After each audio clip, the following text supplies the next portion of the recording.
Also going to get the YouTube feed up, so if anybody comments there, we can see it. Sounds great. Hey, you. Oh, Come on, sit hey. down. You've been sitting at the grown-up table. I'm your host, Jesse Pimpinella, and as always, my partner in crime. John Jacobs. Thank you so much. And I'm back. Wednesday to you. Back. Yes. It's been like 2 or 3 weeks, and I missed Halloween shows, and I felt bad, but it's okay. Shit went down, had to take care of some stuff, life. But I'm back, man. Glad to be back. And we're glad especially to have for you. Saw. I fucking love Saw. You know that. Everybody knows that. And you like our background aesthetics for it? I do. When you switched on the show before we went live, so like it's a black screen, and then normally when you initiate the show, you just appear, but instead the bathroom appeared, and I was like, "Oh shit, here we go!" Oh. I was actually just watching. I was finishing up Saw 1 just now, and it's the big reveal part, So, yeah. So I was like watching that, trying to finish that up. And then I saw the Saw background come on. I'm like, oh fuck, here we go, Saw episode. I was so excited. Here we go, man. It's gonna be good.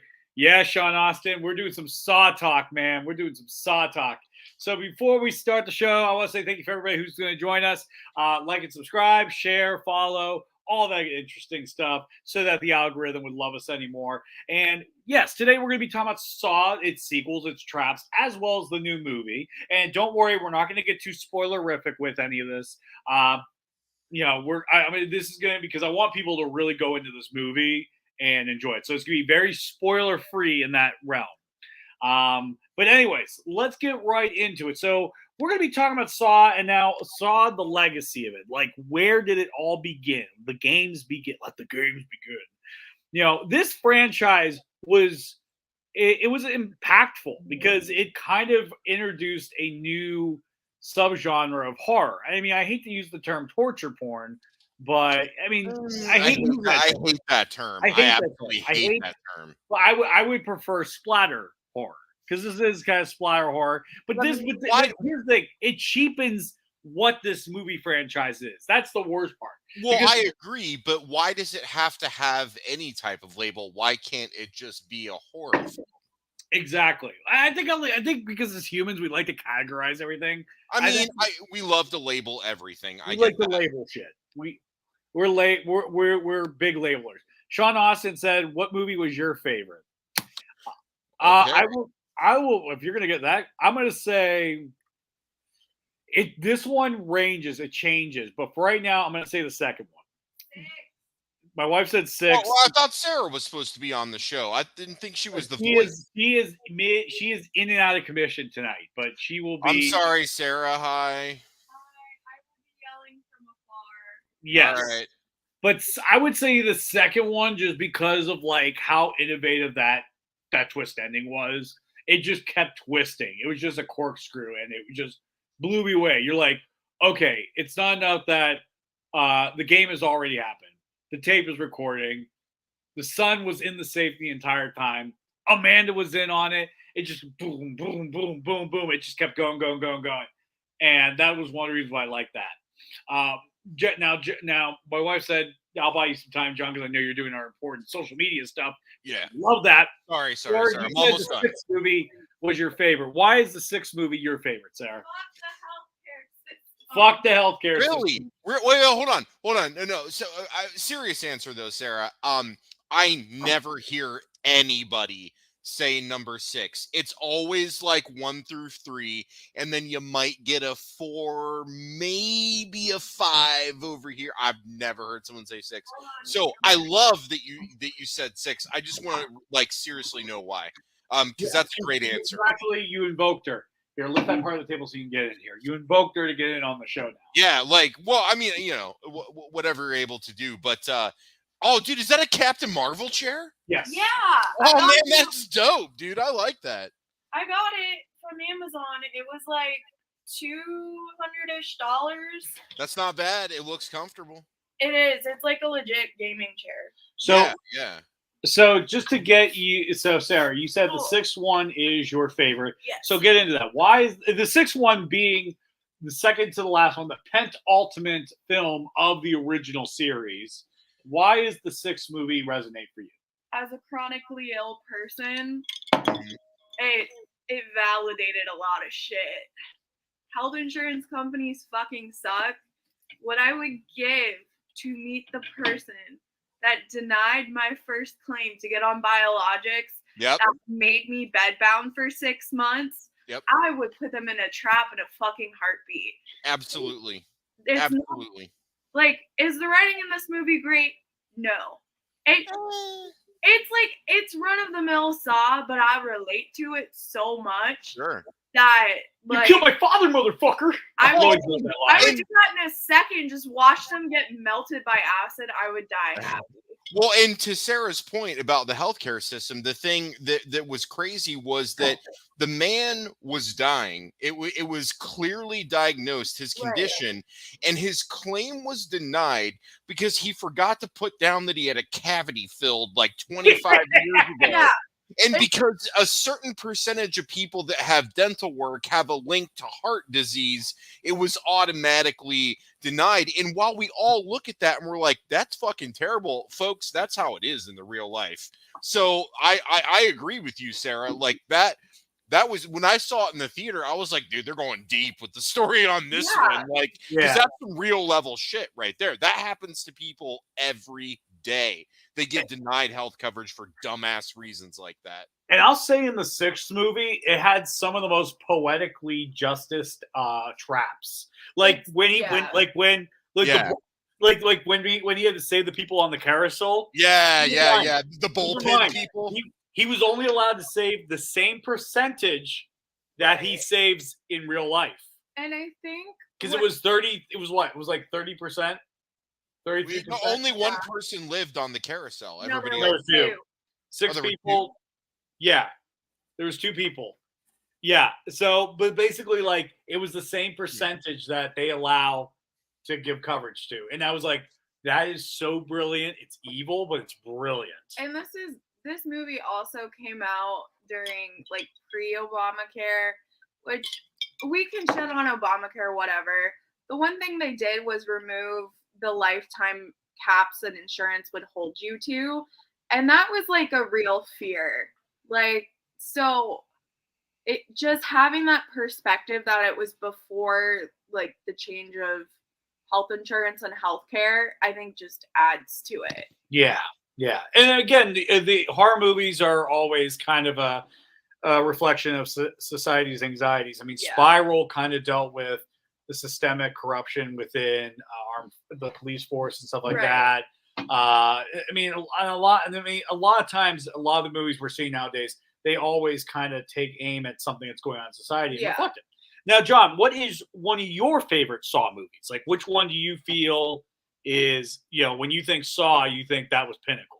Give me like 10 seconds of doing the final social media. No, you're good. You're good. And you will all have my full attention. Yes. Like I said, for me, I said the second one earlier because just it kept twisting every 5 seconds. Close second would be the 4th movie because I was like, I didn't know you can have a movie parallel to another movie. But the twist in 2 was so obvious. You just had to pay attention. I didn't notice it the first time though. But then again, I didn't see the twist in signs the first time. She caught it, and I was very impressed. She caught it, and I was very impressed. And she had never seen it. She caught it all. Because the first thing you caught on was very interesting. You were like, why hasn't Amanda or the kid been spitting blood or nothing? They weren't doing shit. They weren't doing coughing, much. They weren't delusional. Yeah, or hallucinating. I also want to point out, I figured the twist out after having a huge mental breakdown and meltdown, massive meltdown, and being on Xanax. That is how obvious it was. Oh, dude, you watched it on Xanax? Way to go, Sarah. Well, here's the thing. Saw has become our feel-good movie. We fall asleep while people are being chopped to pieces. No, I do. You guys know I do the same thing. Oh, yeah. Same thing. That's why we're all fucked up. So yes. So what is your Saw movie? What is your pinnacle movie for Saw? I mean, if I have to pick just one, it's going to be the original. I mean, it obviously got me into it. Yeah. It set the tone. I saw it multiple times in the theater, including with a girl named Jackie I dated for 3 weeks. I'll give you one guess as to why that lasted for 3 weeks, but we enjoyed the movie. And it was something different that I was looking for in horror. I have obviously been a fan of horror my entire life. Everybody knows this. People who know me and watch the show know this. But it was different because there was something to it. It just wasn't hack and slash from point A to point B, and Yes. then whose relative is going to be the killer, which is like up to that point in the mid 2000s, that was like 95% of horror movies, right? That It was was, just sure. how do you do it differently? That was it. It was the same thing, just how do you do it differently? Saw took that and did it way differently. And even though we didn't know that it was going to be this huge connecting multi-film franchise that had this intertwined plot, you could still like again, I was just watching it before the show started, and you can see kind of like those filaments starting to connect and where they got things and where things were going. So even though, a 10 film series may not have been the original vision, you can tell that all the framework was there.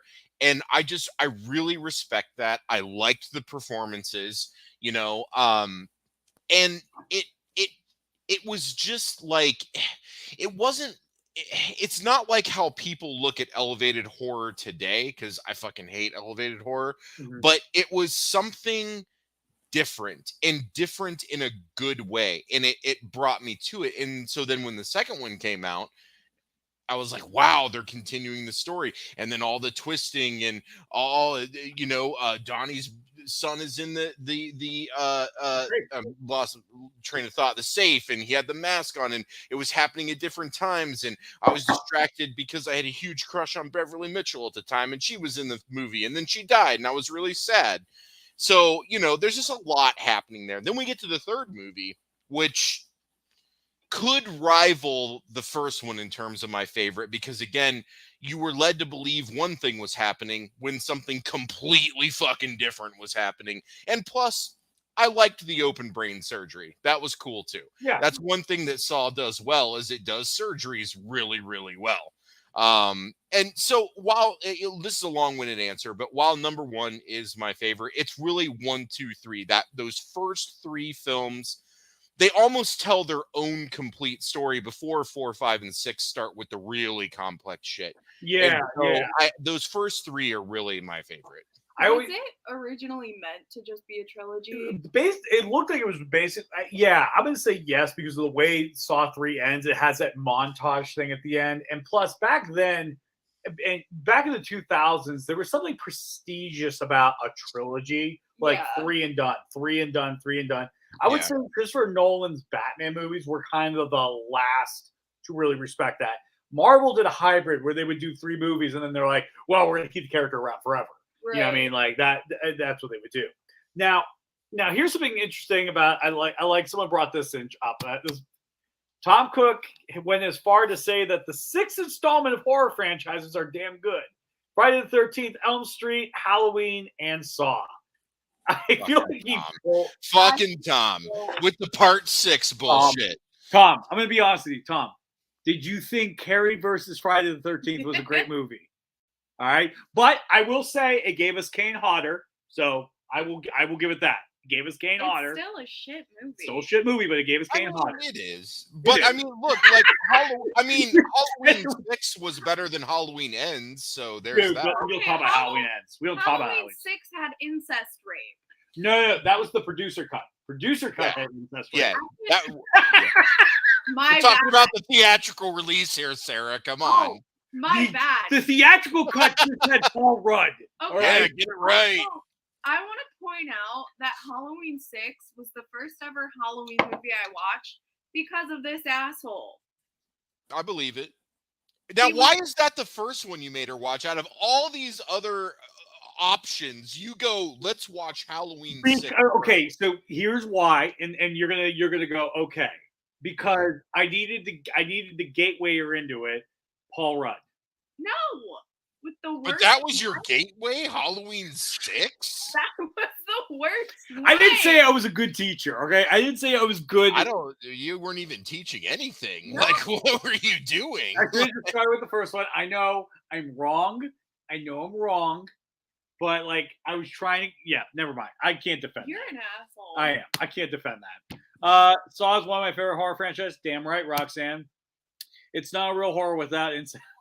I wonder Alright. why I can't see Right. Roxanne's comments. We 'Cause can't. I have. We just can't say the word because that could get our video in trouble. So Okay, so take that up with New Dimension or whatever the fuck. Yeah. Miramax? Who? Miramax, New Dimension, Miramax are the same company. Okay. New Dimension's an offshoot. Jason 6 was a Nintendo video game. Wait, which Freddy movie had them pop into Nintendo? I think it was 4. No. No. No, Freddy's dead. Freddy's dead. Yeah, they like. Which one was that? Was that 6? I think it was 7. 7? All I know is I didn't finish the movie. I tapped at that. You point. tapped at the Roseanne cameo. Hey, don't look. Like pre-2000 Roseanne was fine. Okay. So She was fine. Then it got a little. and then yeah. she went nutty, literally, on her nut farm, and then it just went downhill from All there. right, But that's a whole forever. other discussion.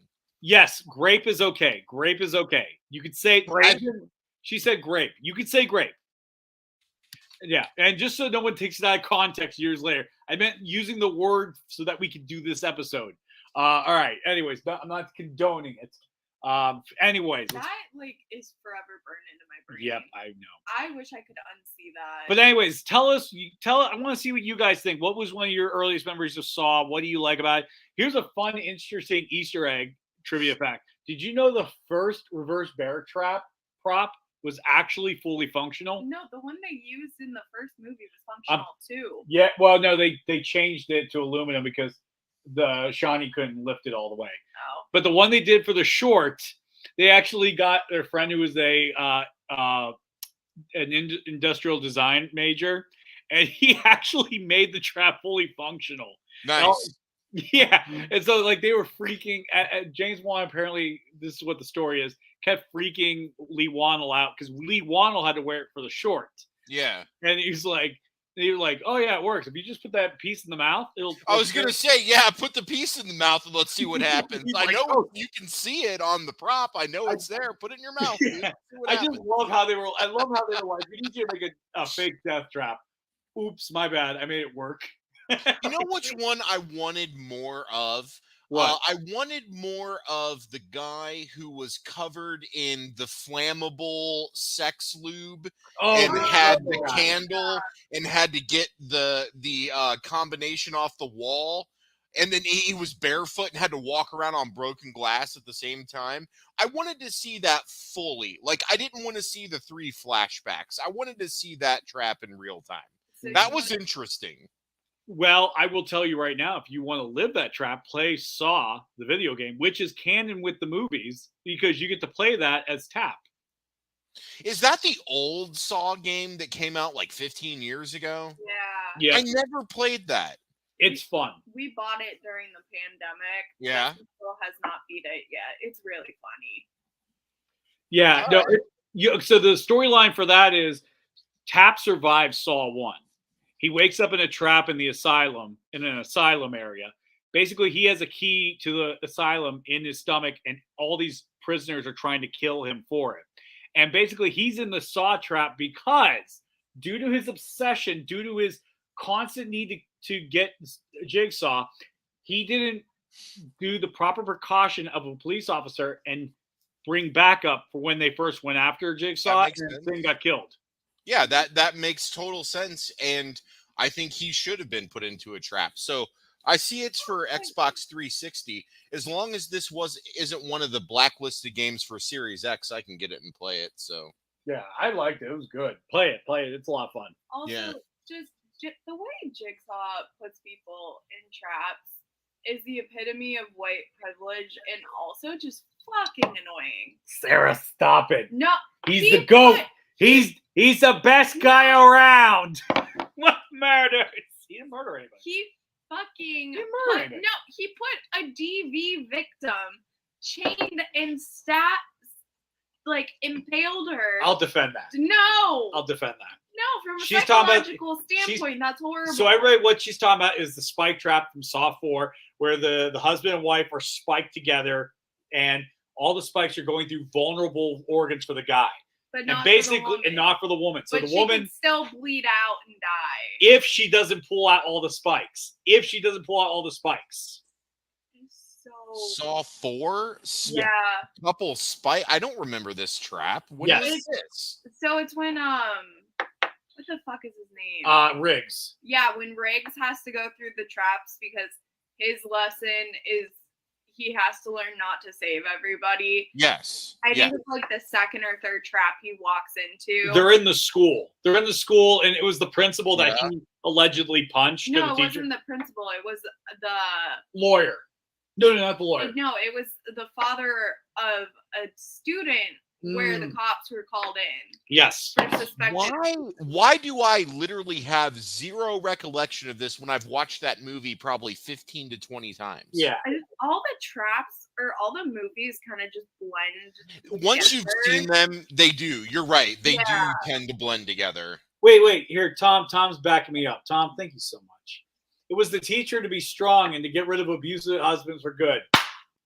Hey. It's Tom Balin, man. As a mental health professional, this makes me feel very questionable. I'm not saying that what Jigsaw did was the correct methodology, but there is a support group that's in the 7th movie that are pretty thankful for what he did. No, what is bullshit is when they interview some of the victims, like when they interview Amanda for the first time, they're like, "Were you grateful you almost fucking died?"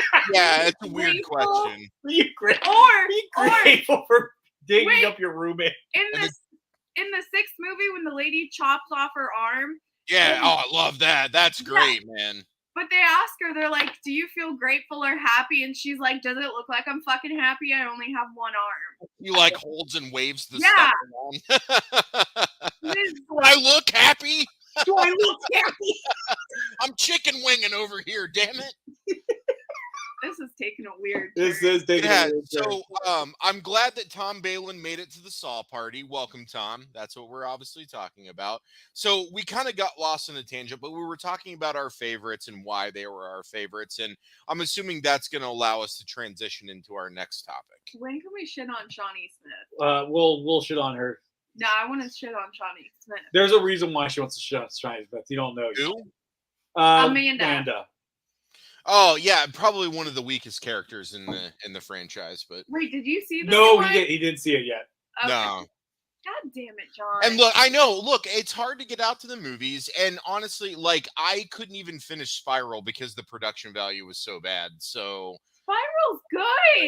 I watched maybe 35 minutes of it, and I had to turn it off because it looked like something we could shoot in our backyard. It was terrible. Well, I don't know who the fuck shot that film, but my God. It was the guy that did Saw 4 and 5. It did not look like Saw 4 and 5, I can tell you that. It's the same guy from one. Yeah. Yeah, Daryl. Darren something, oh, my God. Just the framing was terrible. The frame rates were all weird. Lighting, just everything. People on their marks. It was just distracting to watch because it was so horribly technically shot. Keep in mind, he's more. I know. Yeah, this is how you felt about Shawnee's acting. Fuck Shawnee Smith. See, there we go. There's a comparable. Yeah. Yes, this is how he feels because he makes films. You used to. Well, So anyways, so we kind of talked about iconic traps and metaphors and stuff like that. So we'll get into Jigsaw's philosophy. I mean, Jigsaw's philosophy is white privilege. No, it's not. He's trying to make the world a better place, and it's drastic measures. Well, wait. Is he trying to make the world a better place, or is he trying to teach people a lesson?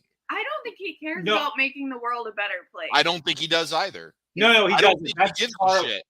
He's not punishing people. He's allowing people to punish themselves for what they've done, and sometimes that equates to them living, and sometimes that equates to them dying. Well, most of the time it equates to them dying. I think he is rehabilitating the human spirit.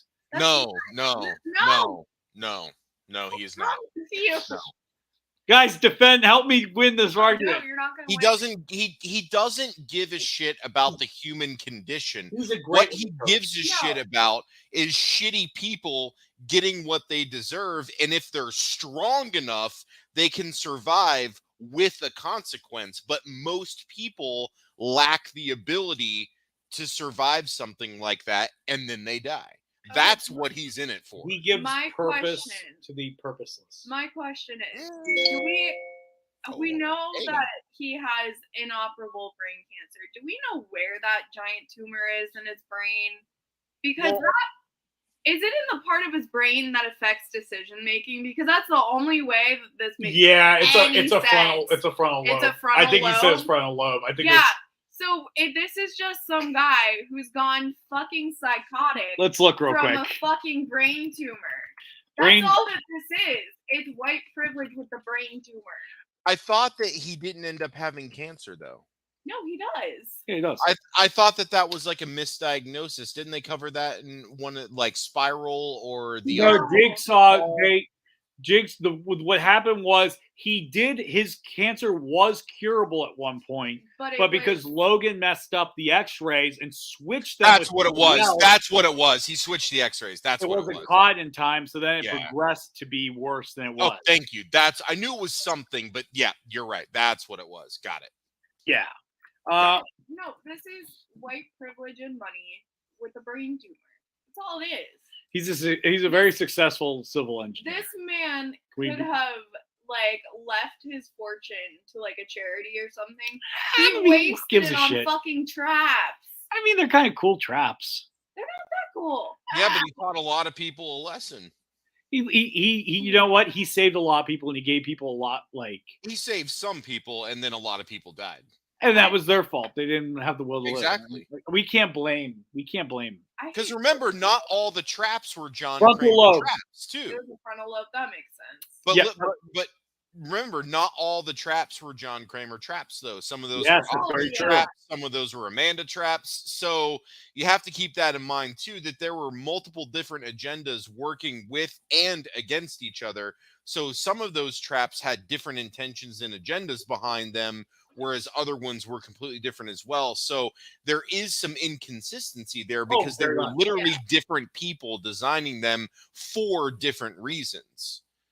Yeah. So I mean, and that's one of the interesting things about Jigsaw's philosophy is how much it gets bastardized by a lot of people, because like Amanda is very inconsistent, where she's like, I want people to be saved that are like me, but I don't want other people to be saved.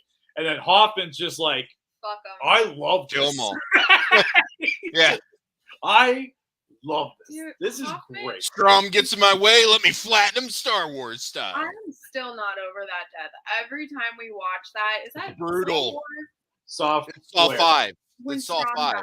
Strom. I five. cringed like a motherfucker every single It's time. brutal, man. Getting squished alive. That's Oh my brutal. God. And the way that they show the bones breaking. The bone Oh, like yeah, with pops the out arm. like, Yeah. oh. Oh yeah, man. And like you feel like he like even though he was kind of a piece of shit in the beginning, he definitely redeemed himself. And you're just like, look, if you want to kill this guy, fine. But you're just like, damn, this guy is getting it dirty right now. Like, but that was Hoffman, man. Yeah. Hoffman was a piece of shit. He didn't care. I really wanted to watch Hoffman die in a trap. Yeah. I wanted Hoffman to die in a trap so goddamn bad. Well, that's why, like, it would be so interesting if, like, Close. I mean, he had half his face ripped off, so I mean that was something. That's not enough. Yeah. It's not I would enough. love to see. It's not enough that he just drools out the side of his face No. for the rest of his life. No, you need plastic surgery to fix that shit. I want him to die. That's why I would love to see a Dr. Gordon Hoffman face off. Like, I really don't care enough. I do. I really. Yeah, I'd be down for that. I mean, Just imagine the incredible DVD special feature. Okay, if the Jigsaw. Sorry, I love when he does that in Soft 7. Remember when he's like at the meeting and he's like mocking the one guy? He's like, "This will make it great for your DVD special." If the Jigsaw movie wasn't canon, I would be down for it. But fucking having Logan in the picture just kind of ruins it. I mean, Logan fucking annoys. Jigsaw in general. Logan is the Yeah, least Jigsaw interesting. wasn't that great. I wish they just wouldn't have made it. Yeah, Yeah, they were trying to capitalize. They were. It was a cash in. it was a Yeah. cash. It was a cash. It was. Like Logan to me is the least compelling apprentice, which I guess we could go He's into. not like Logan's not even on my radar. I forget half the time that he's an apprentice. Well, let's go down. Let's talk apprentices right now. Let's talk about apprentices. Apprentices. Apprentices or apprentices. Apprentice. Yeah. Well, all my emojis are messed up. I'm angry because I had a bear. A bear for Amanda Young. And then there's a trap. That one's like a trap. So bear trap. What is that? Like a piece of cardboard and a stick with something? Yeah. Yeah. Nice. Okay. So let's talk about Amanda. Okay. So we discover she is in on it from the get-go in the second. Well, at the end of the second movie. Yeah, but we find out later on she has been involved earlier on, as we see in other flashbacks. Now, for me, I'm going to say she was probably the most human of the apprentices, or apprentices. Oh, no, Apprentices. How about you just stop saying that word? Okay, but I don't know. What did everybody think about Amanda Young? What did you guys think about her? I liked Amanda up until Saw X. Shawnee Smith fucking sucked in Saw X. Her acting wasn't great. Her acting was horrendous. All right, it's gonna have to be at home release for me, but as soon as it drops, I'll watch it and then we can talk. Here's the thing.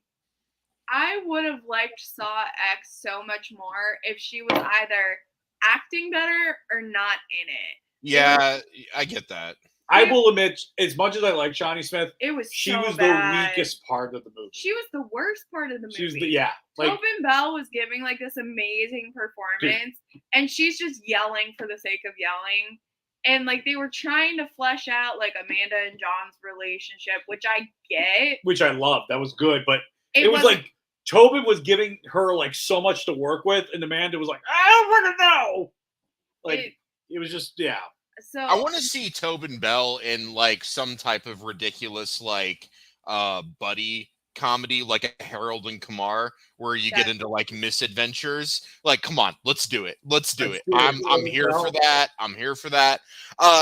So I like where this is going. Put up Tom's most recent comment because that actually makes some sense to me. Okay, see, Amanda traded addiction for servitude, but wasn't smart enough. Ooh, that is very interesting. She was almost like addicted to the servitude. Mm-hmm. Yes. So it's like how do I want to describe this? It's like people who quit smoking, but as a result they start drinking, right? So you're just trading one for the other. So she traded drugs, but her new addiction is not only servitude, but also these traps and this revenge and her personal vendettas against people. So while she got clean from the drugs, she still has an addiction. She's not cured. And I want to know if people think John Kramer knew that, or if he ignored that, or if he was okay with that. He took advantage of it. He took advantage of it. I would agree. I think he did. I think if you think from the mindset, his wife owned the methadone clinic. So even though he didn't directly work in the field, he has knowledge about addiction. Yes, correct. So yes. He most likely recognized the signs within Amanda of her like becoming clean, but then developing just a really gross, unhealthy, toxic relationship with him and the traps and just her being wildly unstable. He turned a blind eye to it. Yeah. And was doing and was almost just like an abusive father role to her. Yeah. To get her to do what he wants. And I think totally agree. I think that goes that furthers more in Saw 3 where he puts her in a test. Right. I was just gonna bring that up. Yep. And she fucking melts down. She can't handle it, man. Yeah. And also she melts down because Hoffman sabotaged that trap too. Well, he did. Yeah. So it was very interesting because he was like, I know. He was just laughing about it. He's like, fuck that bitch. He's like, I don't care. Dude, that's why Hoffman is such a great villain that doesn't even come in until half the series is over. And when it does, you're Like, who is this son of a bitch? Like, what is he doing? Hoffman is the Yeah. fucking worst. He is. He's a terrible person.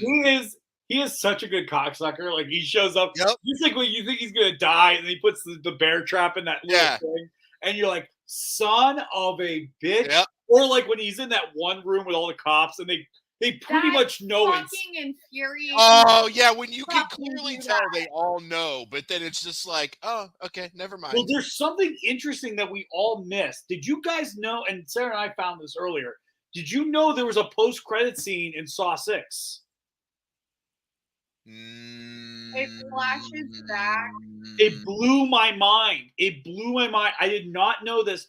Saw 6 is the only Saw, besides the new one, that has a post-credit scene.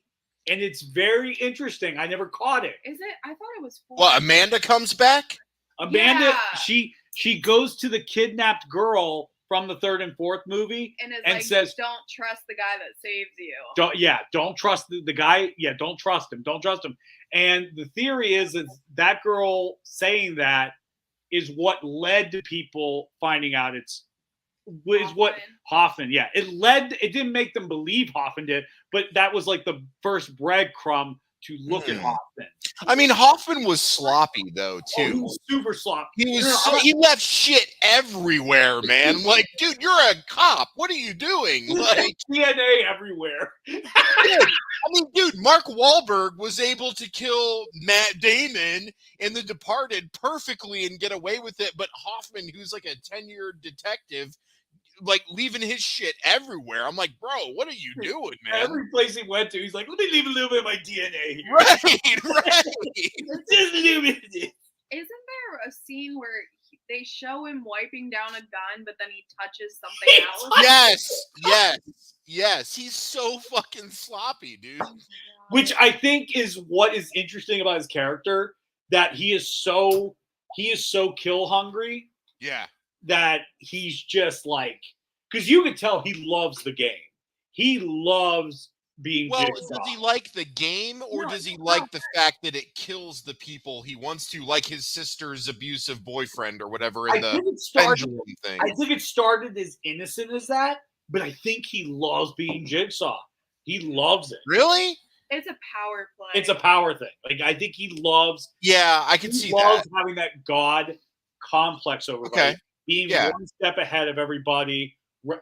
Because like like when Strom died, dude, that look on his face when he's in the coffin as it's going down, he's just smiling ear to ear, like, gotcha, bitch. And then his blood lands all over him. He's just like, I'm good, man. Peace out. He relished it all the way to the bottom. He relished it, and I think that's what makes him such an interesting apprentice. In that he was just like I said, Hoffman at the end of the day, he was more the brutal force of Jigsaw. Amanda was more of this more emotional based, unstable. And I say emotional, not like in like oh, she's a woman, she's not emotional, but like if you see her character and everything, she is the most human. She feels bad for people. Well, she empathizes with some people in the trap. She hates other people in the trap, but she can empathize with people in the trap.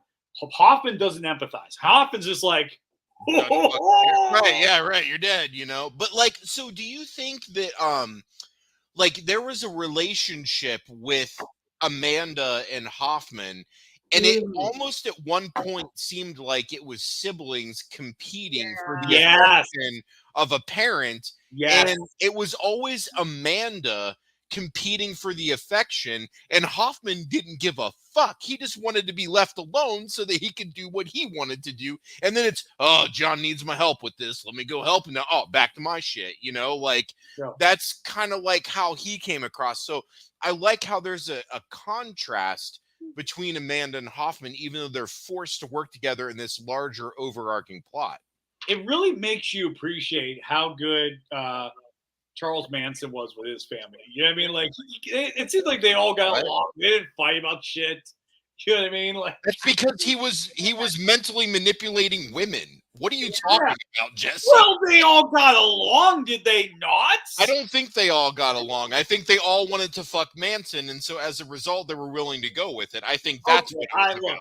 look, I threw something out. It got shot down. Okay, That's let's because you're throwing out something that you know nothing about. No, I don't know anything about And it. like you're kind of fucking stupid. I do. Oh, well, Jesus Christ. No, I'm really tired. I could tell Sarah's in a roll. Listen, I've done so many stupid things this week. I have no way to rebuttal that. This week alone, I was in my own personal saw trap.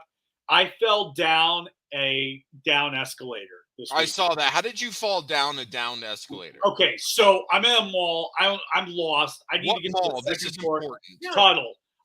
So oh anyway, my God, the smallest of them. You I fell down the escalator at Tuttle Mall. Yes. Tore up his fucking toe. And knees and everything. And a knee. It's disgusting. And then he was like, yeah, the other escalator was down, so I just went up the other one the wrong way. Is there any security footage of this? I really need to see it. It's probably there, or maybe the cameras are just for show. It's Tuttle Mall. Cameras I'm sure the real cameras at Tuttle Mall. Yeah, but I ran up a down escalator. I got to the top. I tripped and then fell down the down escalator. Which, when you fall down escalators, it's like falling fast forward style. It just sucked. You know what this reminds me of? Oh my God, that kid got caught in the escalator again. Bill Arundel. Did anybody say it? Did anybody say it when it happened? That's what I want to know. Bill Arundel commented that immediately. But no, when I got to the bottom, all I could hear was Brody's voice going, that's what happens when you don't respect the escalator. You don't respect the escalator. I did. Anytime I go into a mall, I always hear Brody's voice. Like when he talks about like where the food court was, because I was looking for the food court. And he's like, no, food court's over there. Pretzels or snacks. Like, I remember all that dialogue like it's biblical. Now, let's move on to some other The Apprentices. Let's talk about the next one in the series that we finds out helps Jigsaw. And this one I've always loved because this one I always found the most interesting. Dr. Lawrence Gore. I'm going to say something and you're going to get pissed off. What? I don't care. I love this one. And the reason why I don't care is just because if they would have had Gordon show up like in the franchise earlier, I think it would have been like, oh, that's so cool. But no. I like that. I agree. They waited too long to bring it back in. I agree. Because I like the character, but it was done by the time he came back in. You're like, what, now? Okay. Yeah, it was like 7 fucking movies. But I like the whole idea, like, when you rewatch all the movies, you're like, wait, how did John know how to do an eye surgery to put the thing behind the eye? I mean, it makes sense. You're like, okay, yeah, he did surgery right there. I mean, there were numerous times he did surgery where I'm like, you know, it made a lot of saw traps plausible for me. But also, does John even care enough about the person in the trap to be like, oh, let's put the key in their eye? No, let's get to aesthetics. I would hate if you had an infection. Yeah, no. Put the antibiotics in there. Make sure that man does not get an infection from that key. So you're telling me the man had traps and just like dilapidated buildings, and you're telling me there was no sanitation, like environment. That wasn't surgical. In an abdomen. Yeah, there was rust and tetanus all over those traps in place. Look, John's a sick son of a bitch. All right, I don't think I have to defend myself here. No, like you honestly are telling me you thought they were like, yeah, we're gonna do this right in case they live through the trap. Yeah, let's get a clean operating room to put this key behind this man's eyeball. Let's have this me up. I'm ready to go. Eye so he can keep it. Do we or do we not swab death row inmates? Do we or do we not swab death row inmates? I feel like the petty people don't. We do. Wouldn't. We do. I wouldn't. And I think John respects the rules. What does he say for 7 movies? Rules. The man abducts people. Rules. Laws are rules. So, and he puts them in near unwinnable traps that take their life in horrific ways. He doesn't give a shit, Jesse. Let it go. And he employs very unstable people. But he cares about infection, damn it. He cares. Well, he's dying from a very serious infection called cancer. I mean, you think he would care. You're telling me that in Saw 7, when we know Gordon is in play, when we know Gordon's an apprentice, you're telling me when they did the key string thingy inside the woman, you want to tell me that they put that key in her in a safe way so it could be pulled out with no damage? Well, it's kind of like when you see Batman shoot a grapple hook. The grapple hook can go through nicely, but when you pull back, that's when the hooks get it. I think. Oh, but apparently drywall can hold like 500 pounds and not break. That's cool. Yeah. Awesome, Batman. Great job, man. I Way to shift that weight around. Listen, that's not John. That's your fault because you don't believe. Okay, that's your fault. I don't believe in physics. God. What? Dude, physics is witchcraft. Okay. Okay. In the Saw universe, they don't give a fuck if the person who chops off their arm is going to have an infection. They don't care. They do not care about infection. John Kramer doesn't give a shit, Jesse. How much you? Oh, look. So seeing like the guy doing the eye surgery with the little limb, like, no. Septus is the unwinnable trap. It is. That's 100% correct. And it's a horrible way to die. Absolutely. That's how most of them would have died. They have to sterilize, so there's time to come out of their anesthesia. Dude, he chloroforms them. I was gonna say. Yeah, I forgot. I was like, wait, I'm like, yeah, he chloroforms. Because also, how the fuck could they purchase? Really? Our dogs are growling. But what are you saying? How the fuck could they purchase that much medical supplies and not get flagged? Yeah, well, that's where Gordon comes in. Okay. See, there's another connection with Gordon. You get all the medical shit and nobody notices under the radar. Logan, you can find that out later. I'm calling bullshit as the daughter of 2 people in the medical field. You still get fucking audited. Oh, I'm sure. But I'm sure there's ways around. I mean, dude, you think Cintas is auditing left and right? No, you rip one of those things down. Oh, it broke off. We lost it. We need it. Okay, and they're there to put a new one up. Okay, so definitely then they purchase, like, how would you even, like... you gotta, Jesse, you gotta put up Michael Norris's comment because he actually works in the OR. So don't get me started with sterile supplies. See, he knows. This guy watches Saw movies like this is. That's not right. That's not right. Didn't sterilize that right. Nope, it's supposed to be on the left, not on the right. Did you see them dragging a fucking autoclave to a warehouse? It's not. To sterilize instruments, it's that big thing. No, you just throw some whiskey on it. That is not how you sterilize medical. You throw some whiskey. No, you gotta put that blue shit on it. It's the blue shit that cleans it. You know when you go to the barber and the combs are just sitting in that blue liquid? Yeah. That's barbicide, though. That's not gonna help with anything. You can go to Sally Beauty Supply and get that shit. Sally, man. There you go. Get it from Sally. No one will notice. They just there you go. Wish.com surgical supplies. Boom. Got it. Wait, was Amazon around when Mama said physics on the devil. I love that wire boy right there. All right. No, was Amazon a thing when the Saw movies were out? Maybe they Yeah, because the first one came out in 2004, so Amazon had already switched from books to all products by then. So yeah, it was going. Okay. I mean, it wasn't where it is now, but it was starting. You know, they were doing more than just books.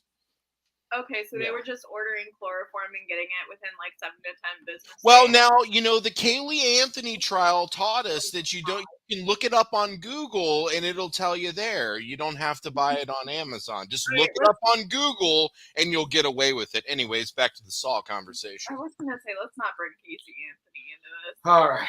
Well, let's talk about somebody who we find as insignificant. Nope, stupid. This one, this one I thought was the weakest of all the apprentices. I think if they just would have put Amanda back in it. Yeah, I agree. Happy. Logan was just inconsequential. Like, you didn't need another one, right? Like, you got 3 or 4. I think we can stick with that. You know, do we need a baker's dozen? Like, come on. And it's also like, I don't care about that many white guys. I'm going to be completely honest. Would you say Jigsaw was not an equal opportunist? He was not. He was not. He did not. All of his apprentices were white. And the majority were men. In his defense, he is 80 years old. I don't give a I'm fuck. not You saying. know, I gotta go with Jesse. I think age has something to do with that. So Okay. you know, I'm calling bullshit on both. and I mean, look, he was like in his 50s in 2004. So I mean, that means like, look at where he was born. He wasn't thinking of progression. Yeah. Now, if he had been born in 1990 and the Saw films were happening now, completely different. There would have been so much more progression in the films. Oh my God. He would have been nice to people. He would have been sanitizing things. There would be like an apology video that would play right after they died. Like, you know, like in Big Brother, when people get kicked out and they have the shit talking video or the apology video, it'd be like that. Like, I'm really sorry that you couldn't cut the key from the other guy's eyeball. And so your dick's going to get ripped off and you're going to bleed out in 5 seconds. Have a nice day. Like, at least the guy apologized to me before I died. So or there we go. just like wire transfers $50,000 to their family. Yeah. I'm gonna take care of your family. Don't worry. I'll pay for your daughter's college. That's cool. That would be, yeah. Well, anyways, so I put this out to everybody. What's your favorite Jigsaw Apprentice? Oh, good question, Jesse. Yeah. What is your favorite? We're going to talk about another one. I don't really count him as an apprentice Are we because bringing Spiral into this? Yes. Nah, Spiral doesn't fit. Well, no, he's not an apprentice, but I think there is something interesting that he brings to the Saw table. It just the one thing is the copycat Saw Jigsaw murderer, William Shanks. The reason why I bring him into this is because what does everybody think of this? He applies Kramer's idea of repairing a person to a system instead. So this guy was thinking about the world. This guy was like, what if everything's a saw trap? He was like, we're gonna make politicians into the saw trap and everything. I thought that was interesting. I want to see him apply it to the Supreme Court. That would be very interesting. No, I want that as a movie. Lionsgate, if you're listening, do it. But I hope Lionsgate is listening. What's also interesting about the Saw films is they have a very Dante's Inferno-esque element to it. Interesting combination. And I say that because when Dante wrote his the Dante's Inferno, it was based on real people that he would subject to these punishments in all the circles of hell. Yeah, I mean, based upon what their punishment was. Yeah. Okay. And this movie, it looks at, like, for example, the healthcare. Like, what would you do to the guy who denies people left and right? I would do this. Okay, so they start doing that, but then it gets so convoluted. Oh, I'd say it was executed perfectly. No, like a flashback within a flashback within a fucking flashback. It gets deep. Yeah, you're right. There are a couple times where you're just like, what layer am I on now? Is this Inception? Is the top spinning? What the fuck? Listen, if they don't, dude, in the latest movie, and I can say this because it's not a spoiler, they flash back to something that happened a minute ago, which cracked me the fuck. I mean, you might have forgotten, man. Who knows? It's just like, in case you forgot. Right, we're gonna show you again. Like, wait, what? I can't say that loud because John's here, but yeah. I personally, flashbacks should not be used as much as they are. And also, I agree. The complicated plot of like 4, 5, 6, and 7. It's a lot. It's a lot. It takes away from like the Dante's Inferno-ness and all of that. I agree. Saw loses the point of Saw by 4. It's like how torture pornish can you get?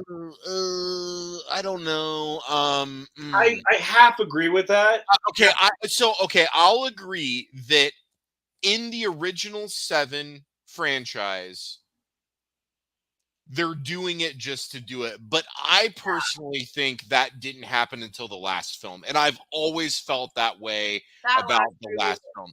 But now they shot it in 3D for 3D because 3D was huge at the time. So I get that. And I get that they wanted to still tie it together so that it wasn't a one-off, because then they would make more money. But I always felt that film was the film that was doing Saw just to do Saw. That one was very unnecessary. It was the whole movie was unnecessary. And even the beginning trap, like the concept is cool. And when they were getting sawed up was cool. But I don't care about the I'm 21-year-old drama bickering back and forth, causing them all to die. Like, Yeah. just fucking kill them. That's like, just gut them. Like, that's what we're here for.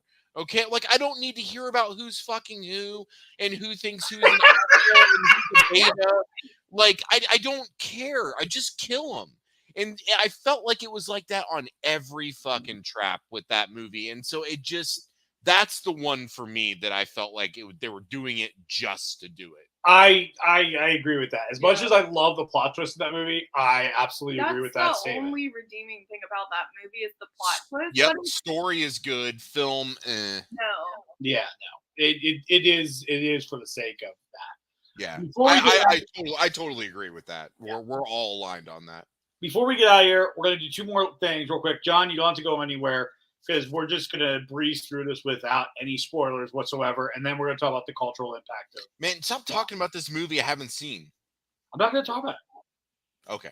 Yeah, don't worry about it. Basically, all I'm going to say is if you haven't seen this movie yet, It was stupid. no, stop. Okay. It's there. You ruin it. I mean, okay, just everybody watching, because I have friends watching this, or we all have friends watching this. Did I not just tell Jesse Yeah, you not did. to talk about that movie? And then the first thing he does is puts up a banner and subject about it and gets ready to launch into Critical a thinking discussion. is not his I strong thought you were point. saying, like, don't spoil anything, which I'm not. I wasn't going to spoil anything. John, it's a bad movie. You're not gonna like it. I now that I know it's bad, and I'm sad because I don't want Saw movies to be bad, but now that I know it's bad, I'm waiting for streaming, and then How I'll do watch you know it. it's bad? How do you know it's Because bad?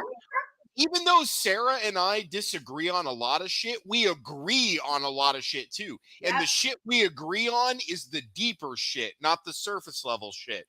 So I tend to take Sarah a little more seriously at times. All right. Suck it. That's all right. All right. Well, whatever. No, here's the thing. We couldn't even formulate a response. He's like, yeah, whatever. Yeah, I stand by. I stand by. I love I that stand movie. by it, but I can't speak to it. You know how you didn't like Black Widow because it was inconsequential? Oh God, it's waste of time. That's this movie. Okay. It's Gotcha. a waste of time. The gore isn't as good. Shawnee Okay. Smith's acting ruins it. I love how you say we weren't going to talk about it, and you're the one doing it. I don't fucking care. I'm tired. She's just reiterating points that were already I am. discussed earlier. I am. Jesse, you're outnumbered now, man. Whatever. I don't care. Whatever. It's not Okay. good. Now, look, Good he's like, movie. whatever. It's a good movie. I don't Okay. care. The pacing is off. The movie was too long. Shawnee Smith ruined it.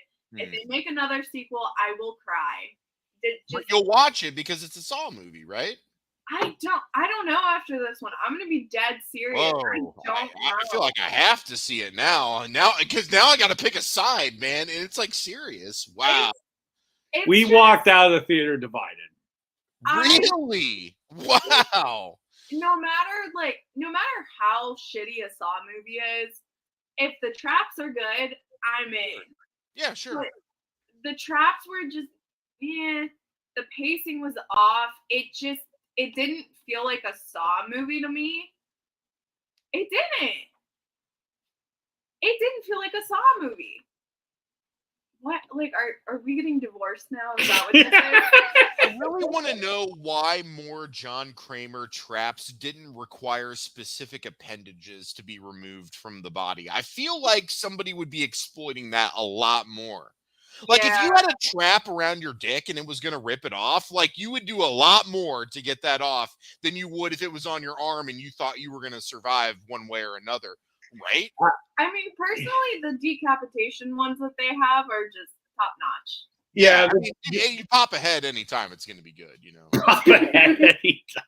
No, is it the fifth one where it's like Oh, the metal V, and then they get pulled into it. Oh, yeah. And then they kind Yeah. of, And I their like body that just kind of falls down, but the head stays up on there. Yeah. I like that one. Yeah, that was good.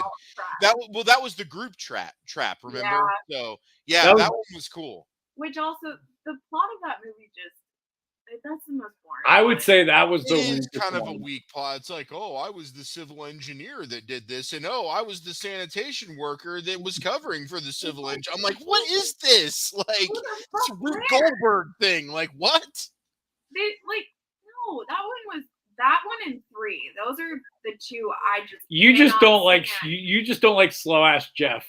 I'm No, the guy that sold the land permits. I'm the guy that paved the parking lot. I'm like, who else is gonna be in this? Like, it's what not. the hell? It's not slow ass Jeff that bothers me. It's the fucking doctor that bothers me. Her acting is horrendous. She's just like, I get that she was supposed to be like a drug addict or whatever too, but like, Oh yeah, I know what you're talking about. Yeah. stop being so boring. Slow ass Jeff didn't probably care. killed more people by not doing anything than Jigsaw did. That Or was like when that room blew up with the fire and nail bombs, and there was in one person, like there were only 4 chambers, but 5 people. Yeah. But yet each chamber could could easily fit like 3 or 4 people in each one, so they all could have easily survived. Idiots. I'm like, Dumb. what? no, Like, I think the whole point of that, like that trap overall, it's just you guys are assholes and you're going to die. That's all it was. Well, It the was point like well the one point asshole over another. well that was the whole challenge with that trap. All the traps where they could have all survived, but he expected their selfishness and self-preservation to outrule everybody. That was still, who the hell cares about a burning building? I'm sorry. last topic, Jesse. Let's knock it out. We're talking about it right now, actually. It's the cultural impact of Oh, Saw. I thought we just talked about this. No, we were just talking about. We went from not talking about Saw X to traps and stuff like that. We never talked about it. So I mean, cultural impact is that you did have as oh god, I don't want to say it, but we did have more torture porn movies afterwards, Definitely. right? Oh, yeah. And some of them were good. And Like we the had- first Hostel was good, And none of the other Collection- ones were good, but the first one was good. Like if you guys like the Saw films, like the later Saw films, Collection and Collector were written by the guys who Yeah, wrote the movies. Collection. Those were Collection supposed Those those were were good. supposed to be prequels to Saw.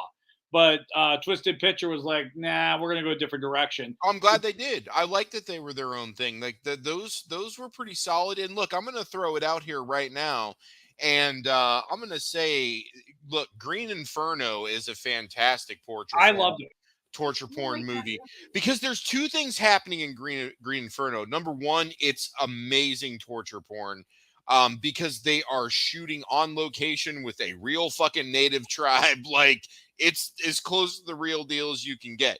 But number 2, it works because it's just the message that it sends is like, if you are only trying to do something because you want to be seen doing it versus you're wanting to help somebody, you might want to reevaluate that because you're going to overstep that one day. And just like a John Kramer trap, you're going to land yourself here getting eaten by cannibals, just like you're going to land yourself in the covered with flammable lube and you're going to set yourself on fire John Kramer trap. So, but no, it did kind of give life to that new genre, but I do think there's a lot of similarities with Green Inferno and Saw. So I say if you like Saw and you haven't seen Green Inferno, check it out because there's lots of parallels and the movie is just really well done. It's really well shot. There's one part in that movie. Okay. If you see that movie, make sure you watch it with subtitles because I watched it with subtitles. I cracked up. It happens on. Oh, is there like an error or something? No. It's way too detailed sometimes.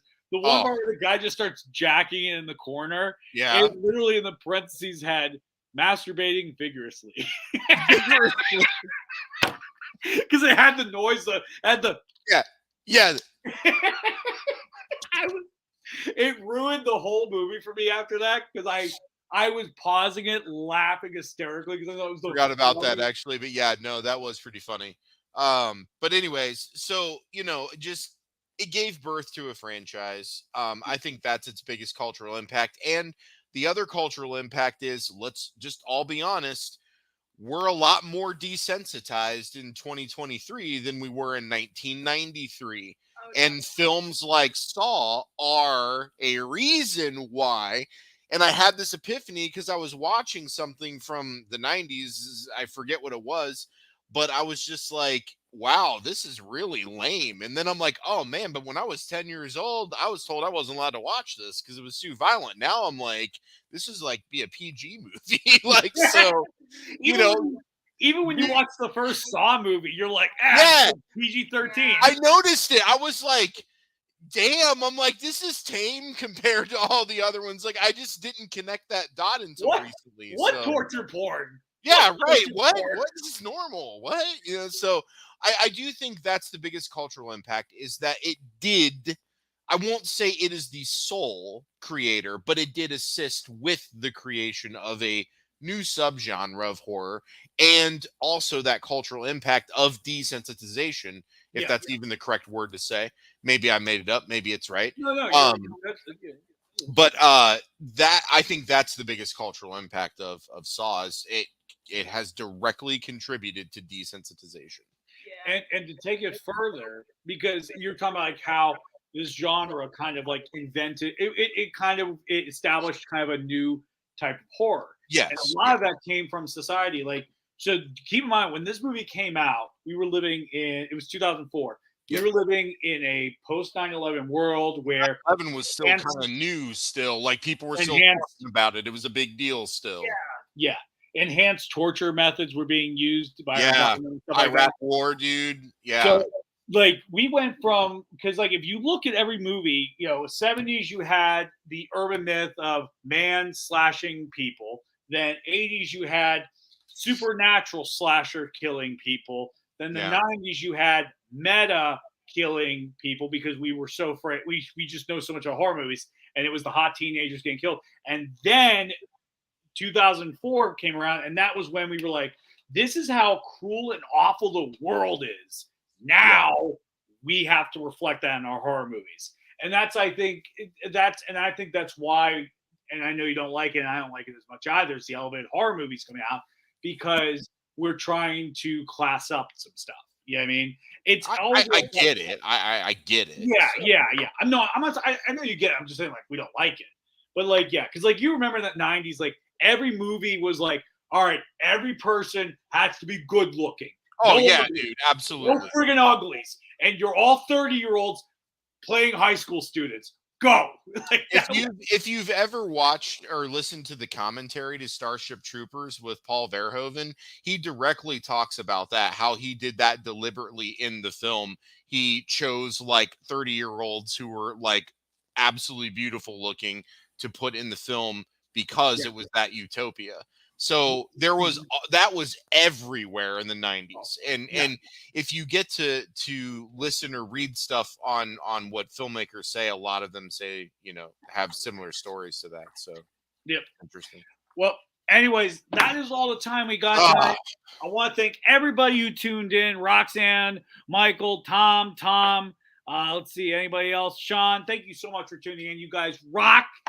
Make sure you listen every Wednesday here at the Grown Ups Table. We have a lot of great episodes coming up. Next week, we're going to be talking about Friday the 13th because, well, hey, Friday the 13th is next week, and it's going to be a great time. You don't want to miss it. We're not doing Exorcist next week? What we're going to push Exorcist to the week after. Okay. We originally had Exorcist the week after because it was supposed to come out this upcoming weekend. But then Jason Blum was like, I'm afraid the Taylor Swift movie's going to hurt my movie, so we're going to move it up. I mean, look, I want nothing to do with Taylor Swift, but he's absolutely right. I think he made the right decision.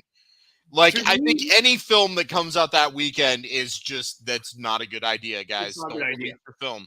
But now it has a 27% Rotten Tomatoes. Did you see that? I am surprised it is that high. I'm surprised it's that high, too. Me and her have been so anti the Exorcist movie. So, yeah, whatever. Sarah, anyways, so we'll be talking about Friday the 13th. To talk about it, I know it's serious. So. Oh, yeah. You talked about it with them? No, it was Yeah. in the group Oh, chat. yeah. Anyways, I was like, oh, she definitely is not happy about so this. fucking No, excited. yeah. So we'll see. I mean, it'll be interesting. We'll see. We'll see what happens. But anyways, so we'll be talking about Friday the 13th movies next week. So make sure you join us here at the Grown Ups Table. And also, if you're in the Columbiana area, in Youngstown area, make sure you come on, check out, get some tickets to my comedy special. We're doing the second taping. It's called Spooky. It's basically a show about love and romance. If you've ever said the phrase, I do or I love you, the show's for you. Because I talk about everything with becoming a husband and whatnot. Go to the link below, October 14th. Get your tickets there. And then I also want to thank Vance, the producer, who produces good. Thanks you, Vance. You rock, man. And until next time, I'm Jesse. And I'm John. And you've been sitting at the grown-ups table. Thank you, and have an awesome night, everybody. Take care.